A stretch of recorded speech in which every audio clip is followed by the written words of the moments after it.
Welcome to this week's edition of Red and Black Sport. Sometimes in this job you just got to pinch yourself and think, why me? How lucky am I? Because the people I've been privileged to meet are a real privilege, and my guest today is really a privilege. The word legend gets thrown around a fair bit, but this guy qualifies, there's no doubt about it. Andrew Johns, Joey is his nickname, and thanks for spending some time with us, mate. Thanks for coming in. What are you in New Zealand for? I'm here to talk about the Auckland Nines. Been all over New Zealand really in 2 or 3 days. It's been a whirlwind. Been to Auckland, Nelson, Wellington, Dunedin, now Christchurch. The most travel in New Zealand you've ever done, probably? No, not necessarily. No. I travelled around the camper van with my wife surfing. Oh, cool. That's another story for another time. But here to talk about the Auckland Nines. When you first heard of the concept of the Nines, what were your thoughts? I didn't know really. I didn't know what to expect. But arrived last year as an ambassador to come over, and I was blown away just by everything involved. The crowd participation, the crowd behaviour was a big one. It was a real family affair. How well organised it was, but also the product of the game. Why did the concept work so well? Well, it's 9-a-side, so it's not 7-a-side where it's Mickey Mouse. Nines, there's still that physical aspect and the collisions, but the skillful players and the fast players have more room to move, so they can express themselves and throw the ball around. It's more enjoyable to play, more enjoyable to watch. It's just action-packed. It was a great spectacle, wasn't it? There's no two ways about it. I was blown away by it, absolutely blown away. The fitness level, though, I mean, it's played at a very hot time of the year, and there's a hell of a lot of running, isn't there? Yeah, but they do it all off-season. They train all off-season, and they train for 3 and 4 months to prepare for the season. And look, I think nowadays we can baby our players too much. Look, they're only playing a minimal amount of time, and I'm sure it's short and intense, but still plenty of time to recover. And look, they look after themselves now, and they hydrate and eat the right foods. Did you speak to some of the guys beforehand? Were they a bit apprehensive about the concept of Nines? No, they're looking forward to it. Right. They were, and then talking to them after it, everyone was buzzing about it. And last year a few of the stars didn't play because of the workload, and there was a World Cup on the previous year. But I believe that those superstars, they'll play next year for sure. Because not all the bastardised games have worked, have they? I mean, I look at T20 cricket, I've still got to be convinced about that. Sevens is obviously a fabulous game to play, but it can be a difficult game to watch. But Nines worked. Well, it's a mix of everything. I spoke before about sevens. I got to play sevens in the mid-90s, and it was so fun to play, but it was Mickey Mouse. Whoever had the ball scored. Yeah. And where Nines, if you look last year, the Cowboys actually won the premiership, which is a good indicator of how they're going to go that year. They base their game around defence, so you still need to defend strong, and if you defend strong and then you attack okay, then you win. Now, did you get suited up? Well, sort of. You're stitched up, probably. Yeah. No, I played in the media game, but enjoyed it? I loved it. Yeah, I love getting out there. I still play touch footy, and I still do a lot of coaching with halfbacks and stuff, so I'm always out there with the ball in my hands. Let's go back to the start, because I know a lot about Australia, I can tell you, but I've no idea. Where is Cessnock? Cessnock is it's a forgettable town. It's an hour inland from Newcastle. It's if anyone knows the Hunter Valley Winery, yes. Well, I say I'm near the Hunter Valley. It's nothing like the Hunter Valley. It's a small coal mining town about 20 minutes from the Hunter Valley. And of course that was the basis of a rugby league heartland. Yeah, a really staunch coal mining, working class town, which a lot of the men work in the coal mines and their passion's rugby league. And rugby league it started here, its origins in New Zealand. We're all from a rugby league background, either in Huntly or the West Coast. Okay. They were miners that played the game. Yeah. It was a game they loved. And that's my father. Yeah. My father was a miner. His father moved out from Wales, and he was a coal miner. The rugby league's in our blood. And we grew Tell up us about your family. Well, I got a younger sister that people don't know about. No. I got an idiot brother. Matty. Who I used to play with, and I carried him most of my career. You made him. Yeah, I made him. Yeah. And now he's got a great career in the media. How competitive was it, mate?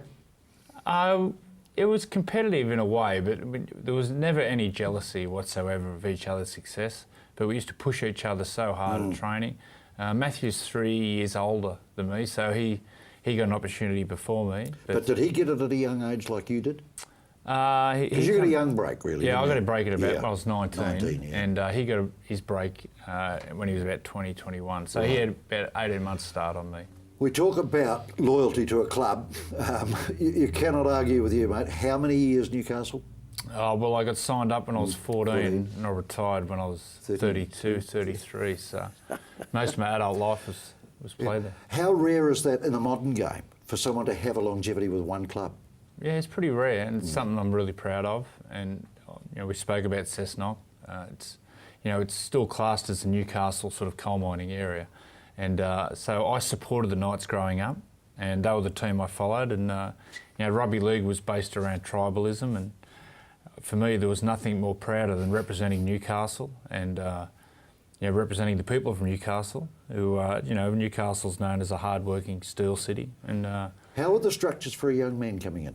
I was incredibly lucky because I had some great coaches when I was young, and I got an opportunity at 14. I was nowhere near the best player at 14, but I was very small, so I didn't sort of grow till I was 16, 17, but I had great coaching and I worked really hard to get my opportunity. Did you have an idol? Yeah, I had a few idols. My idols, the real idols were Peter Sterling and guys like that, Wally Lewis, even though he was a Queenslander. Yeah. But the guys I really looked up to were guys that played in my local area, were first grade players in my local area. So it's sort of... And were you accepted at 19? Yeah, totally accepted. Squad accepted? Yeah, totally accepted. Really good bunch of guys, and the likes of Paul Harrigan and Mark Sargent, who were playing for Australia at the time. They welcomed me in, and there was no dramas. Why did you stop at 249? Why wouldn't you play 250 for God's sake? It's a good number. You know what happened? I ran into Sonny Bill Williams. Sonny Bill knocked me out for 45 minutes. So. Thanks, Sonny. 249. I'll get someone else to get you, Sonny. You're too big for me. Well, you mightn't be able to catch him now because I think he'll come back to rugby, won't he? Yeah, he will come back to rugby, and good luck to him. When he went to rugby union, I still followed his career. I watched closely, and he struggled to start with, but then I thought he changed the way the All Blacks played, the way he played through that line. And then they will welcome him back, won't they, Joe? Well, of course they will. Yeah. And of course, he's now got another string to his bow because there's a World Cup coming up, but there's also an Olympic Games, so which league doesn't have to offer them. Well, he's that great an athlete. He's that marketable because he's a handsome bugger, and he's. Do you get on all right with his manager? Yeah, not too bad. Yeah, I see him around, but he deserves to be on the world stage, Sonny. So good luck to him. Should he have boxed? Well, I don't know. He can do anything. You look at him. I'm not going to tell him no. Okay, we're talking to a Hall of Famer, a Golden Booter, and one interesting little twist is he actually played a game for New Zealand. So there we are. A lot of people wouldn't know that, but we're going to talk to Joey Johns when we come back in a moment. Pleasure to have him.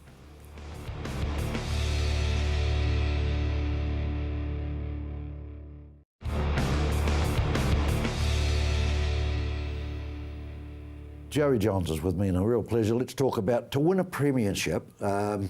Is that really the ultimate? I mean, it's very much an Australian-based competition, and to be the top of the hill. Well, to play for your country, it's unbelievable. But everyone says to win a premiership because they are so hard to win. That is the jewel in the crown for me. Right. Yeah. To win two. Yeah, lucky enough to win two, and. Both very special. I can't pick which is the best. 97, we beat Manly with 5 seconds to go, which was one of the greatest grand finals ever. And then 2001, I was lucky enough to captain the team. Yes. To beat Parramatta when they were on fire, weren't they? Massive underdogs. Yeah. So that was pretty special. I always wrestle with this a bit because our structure, of course, of rugby union is totally different. You make it through the grades to become an All Black. I wonder with the strength of the NRL competition, if really the profile of being a kangaroo is that strong. No, well, the strongest in rugby league is to play state of origin. That's our pinnacle. And what happened this year, Joey? Who actually won that state of origin? I can't seem to remember. There's Queensland play, don't they? New South Wales won. First time in 8 years. Can't get a smile if you've been a long way. Yeah. You had an involvement with that, though, didn't you? Not just as a player, not the current one. I've done a little bit of coaching there for a while, but Laurie Daly coached this year and done a remarkable job. Was it a bit of an upset? Did you see it coming?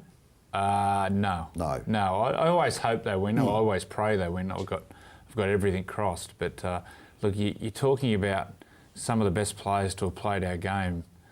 Inglis, Cameron Smith, the best player I've ever seen. Thurston, Cronk. These players. When Izzy Folau was playing, Israel was there. Some And of to the play best up in the players. banana bin the land's not easy, is it? No, it's not easy. They don't like people from New South Wales. They especially hate me. I remember driving to a game on the bus, and we were going to the game, we pull up at the lights and went past, and there was this old lady crossing the road, and she looked up at the bus and waved. And I used to sit up the front of the bus, so I'd give this old lady a wave, like, hey, how you going? And then she's realised it was me, and she ended up giving me the bird. Would have been 85-year-old. I thought, well, there's an epitome of how much they hate us. Bit of feeling, isn't it? Yeah. But They hate us. a World Cup of Rugby League, I mean, it's the pinnacle probably in rugby union, but is your heart really in it? Yeah, it is, because you represent your country. But, you know, Australia shouldn't be punished for being so good at rugby league. And it's the responsibility of two countries in particular, New Zealand and England, to get better, to challenge Australia. Now, New Zealand can do it. They can do it on one-off occasions. Yes. But it just seems in those World Cup stage, they won in 2009, was it? Yeah. They won the World Cup, Yeah. which was so great for the game. Huge surprise. That's when Benji was, Benji was being Benji. But look, the talent's there. They need to find that missing link. And just one of those that in the back of your mind sometimes, gee, I'm going to play for the Kangaroos. I don't want to get dinged up because I've got a hell of an NRL service. No, that doesn't Bet count. you it does. It doesn't. Aye? No, it doesn't. Bet You it does. represent your country. You're wearing the green and gold. Now, drop the other clanger. I'd play the game for nothing. Yeah, well, Bullshit. I would have played for nothing. Not a problem. Yeah. Mate, some of the wages I was on at Newcastle was nearly nothing. I should have left years ago. But That's an interesting point. When you were chased, why the loyal streak? well, it was a Inbred. club I supported and the club I loved. It was an area I loved because I loved surfing. I had so many mates out of football, but not only that, I had a really strong support system in Newcastle where, you know, I had a few dramas off the field, Yeah. and the people around me who used to sort of cuddle me and get me back to health, I really needed that support group around me. Don't you guys get put on a pedestal? I mean, a Dally M winner is huge, isn't it? A golden boot is huge.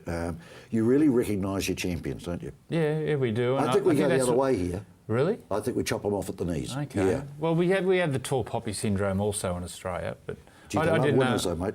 Yeah, well, yeah, that's what we should do, and that's now I'm in broadcasting, and I find it hard to be really negative on players because, you know, we're there to make superstars of the players, and you know, I see now with my two boys how much they love the players. You know, they're gods to them. Yeah.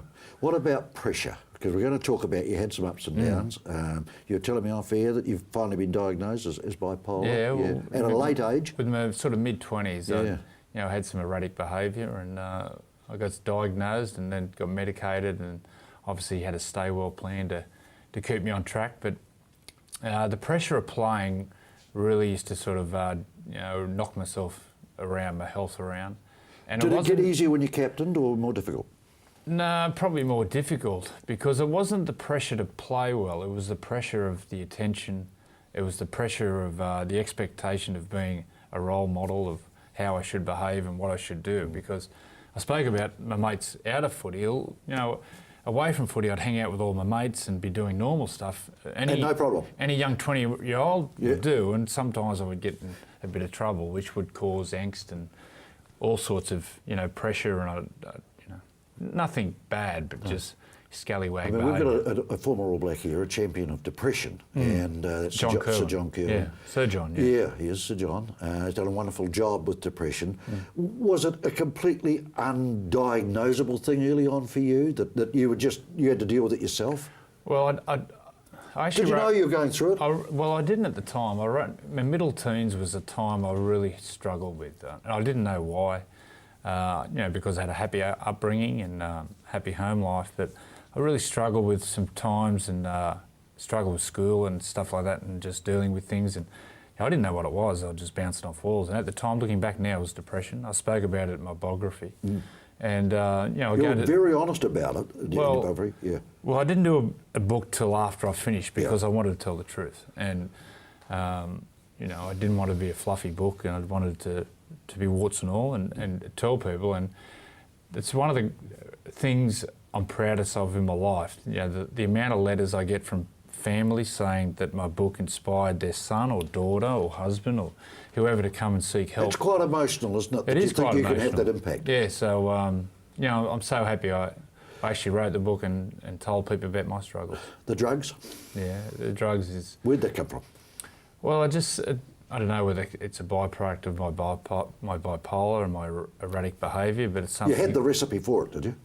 Well, I don't know whether it's something that is born in you or whatever, but it's something I spoke about in the book. I struggled. You hated it, didn't you? I hated it, yeah. Yeah. And I was ashamed of it, and But couldn't get off it.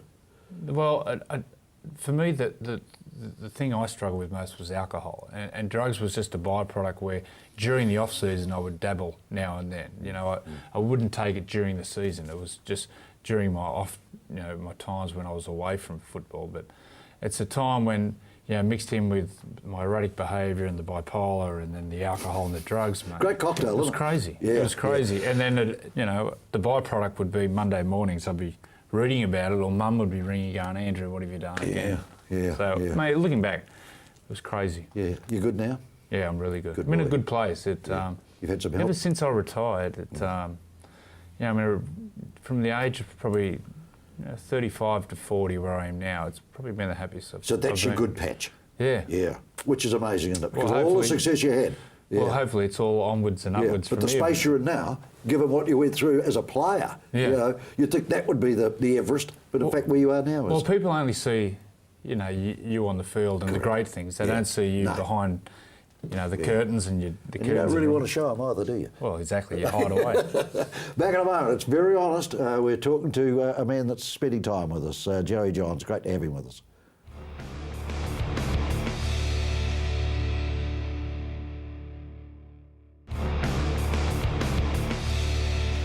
Joey Johns is with me, and we've just talked about his battles on and off the field. I mean, he was a hell of a better footballer as well, and success came with it. And you'd think, what a grand life to have. Everything's unfolded for a young fluff. It's all going bloody good.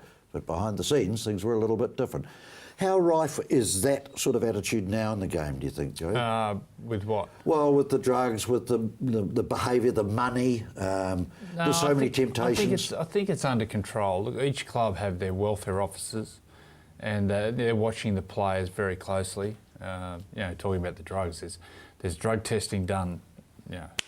Players are drug tested so much in-house and also by ASADA, the governing body. So that's really not a problem. Domestic violence has reared its head in a lot of sports around the world, hasn't it? All of a sudden. But it's also, just because they play rugby league well doesn't mean, they escape the social problems also. Right. And you have to, some of these guys grow up in broken families. I'm not making excuses for them, but that's the pattern of behaviour, and that's it's the a pattern huge light at the end of the tunnel have for to them. break. Yeah, So- I mean, it's so tempting, isn't it, down the road? You can't blame them for really wanting to have a crack at it. But you got boys coming through. What are you going to do? You got to. My two boys. Yep. Well, my oldest boy doesn't play footy. He's got no interest. Really? And my youngest one is a bit of a chip off the old block. He likes footy and surfing. So. Right. Yeah. But I coach my brother's two boys are in the junior system at Manly, so I do some work with At them. Manly. Yeah. Oh, Well, I dear. live in the northern You're beaches to now. the dark side, mate. I know. Yeah. Yeah. Now, my team is St George, has been since I was about 12, I think. Oh, really? And, I'm having a rough run with them at the moment. Yeah, but they're on the way up. Oh, rubbish. No, they're on the way up. I think the new coach, Paul McGregor's doing Yeah. some... And look, Benji Marshall coming back. He struggled early, Benji, but there's some really good signs late. Just recently he's been playing well, hasn't think he? he's I been still go to playing- the club every time I go over there, and Oh, do you? it's my club. And everyone has a club. That's quite weird with rugby league, isn't it? Both sides of the Tasman. Well, you're born people into have a it. club. You're born Yeah. into your team. You're born into the colours, and it's that's the cool thing. The grandfathers and fathers Yeah. and kids. And the same the thing goes wives through and- to Origin, doesn't it? Well, Once a blue, always a well, blue. mate, if you're in New South Wales, you can't support the other mob. The other mob. If you talk about hate and Yeah. hostility, if you go over to Australia for a state of origin, you'll understand what passion is and how much we hate the other state. You're And only during that time. Yep, so- Not only I get up there surfing quite a bit. I've got some good friends in Queensland. You retired at 32. What was ahead of you? Well, I didn't Did know. you know? Really. No. I didn't really know. It was, and it can be a really frightening proposition for professional It'd been your sportsmen. life, hadn't it? Yeah.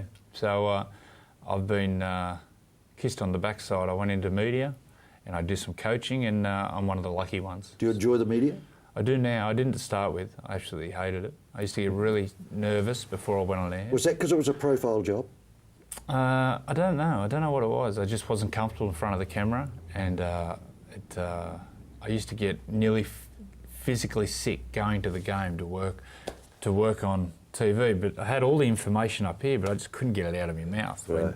When now I'm relaxed, and I'm talking about something I know or I think I know about, so I just get there and... Was there any career training for you, not in broadcasting, but I'm saying as you came through the club, did the club sort of try and point you in some directions? No, they do now. Yes. I know the under-20s in the Holden Cup. Any players who play Holden Cup, they have to do some sort of training, whether university or TAFE or have an apprenticeship. So that's compulsory, which is a great initiative. So the downtime's filled in? The downtime's filled in. And then they don't, You'd be God envious of forbid, that. they don't break their leg and then have nothing to fall back on. Correct, yeah. Well, I went straight from school straight into it. So I had nothing to fall back on. No. So, and injury was always around the corner for you. Well, it was. Give it a go. Well, it hurt my the neck. bulging neck, mate. Yeah, how's it now? Oh, it's okay. I still get some dramas with it. Do you? But and that's just going to be life? Yeah, it's just I manage it. And Right.